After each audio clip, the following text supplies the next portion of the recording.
ఇక్కడ ప్రైవేటు బడులు జూనియర్ కాలేజీలో ఫీజుల నియంత్రణ పేరెంట్స్ టీచర్స్ కమిటీలే వాటిని నిర్ణయించాలి. జిల్లా రాష్ట్ర స్థాయిలో ప్రత్యేక కమిటీలు. ప్రతి స్కూల్లో పేదలకు 25% ఫ్రీ సీట్లు. విద్యారంగ సంస్కరణలపై సిద్ధమైన ముసాయిదా చట్టం. మంత్రి శ్రీధర్బాబు అధ్యక్షతన మంత్రివర్గ ఉపసంఘం భేటీ. పాల్గొన్న పాఠశాలలు కళాశాల యాజమాన్యం సంఘాలంట.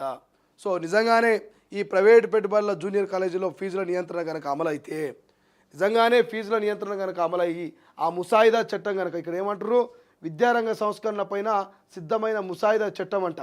సో ఈ ముసాయిదా చట్టం కనుక అమలయ్యి ప్రతి స్కూల్లో పేదలకు 25% ఫ్రీ సీట్లు ఇచ్చి, మరి ఇక్కడ పేరెంట్స్ అండ్ టీచర్ కమిటీలే మరి ఫీజులను కనుక నియంత్రించిన, ఫీజులకు సంబంధించి వాటిని మరి డిస్కషన్ చేసి జిల్లా రాష్ట్ర స్థాయిలో ప్రత్యేక కమిటీలు, ప్రత్యేక స్కూళ్ళు, ప్రతి స్కూల్లో పేదలకు 25% ఫ్రీ సీట్ ఇచ్చేటువంటి ఆలోచన చేస్తుందంట రాష్ట్ర ప్రభుత్వం. పాల్గొన్న పాఠశాలలు కళాశాల యాజమాన్య సంఘాలంటూ ఓ వార్త కనిపిస్తుంది. నిజంగా ఈ కార్పొరేట్ కాలేజీలు, కార్పొరేట్ స్కూళ్ళ ఫీజుల దోపిడీ ఎంత దారుణంగా ఉందంటే నేను చెప్పవసరం లేదు.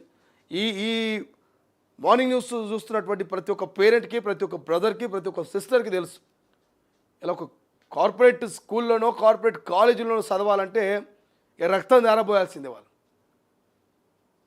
లక్షల ఫీజులు, వేలల ఫీజులు,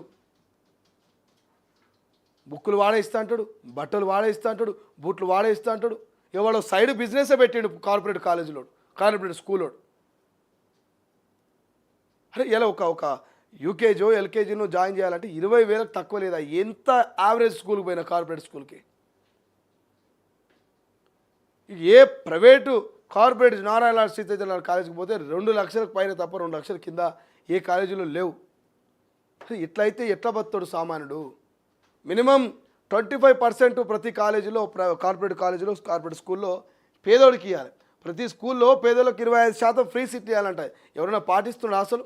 ఫ్రీ స్కూట్లు 25%, ప్రతి స్కూల్లో 25% ఫ్రీ సీట్లు ఉంటాయి పేదోళ్ళకని ముచ్చట ఎవరికైనా తెలుసా? తెలిసినా కూడా వాళ్ళు తెలవనిస్తారా? ఒకవేళ తెలివనిచ్చినా ఆ సీట్లను వాళ్ళకి కేటాయిస్తారా? ఇట్లా చాలా అంశాలలో నిరుపేద కుటుంబాలు ఇబ్బందులు పడుతూ ఉన్నాయి. ముఖ్యంగా ప్రతి ఒక్క తల్లిదండ్రి విద్యను అందించాలి.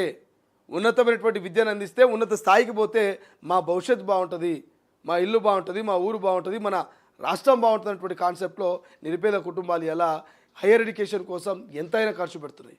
ఇంగ్లీషు నేర్చుకోవడం కోసం, హిందీ నేర్చుకోవడం కోసం సిబిఎస్ సిలబస్ అని, ఆ సిలబస్ అని, ఈ సిలబస్ అని ఇష్టం వచ్చిన సిలబస్లు, కోర్సులు, గేమ్స్ అన్నీ నేర్పిస్తున్నారు. వెనకడుగుతలే ఓ పూట ఉపాసం అని ఉంటున్నారు, కానీ వాళ్ళ పిల్లలకి మాత్రం విద్యా బుద్ధులు అన్నీ నేర్పించే ప్రయత్నం చేస్తున్నారు.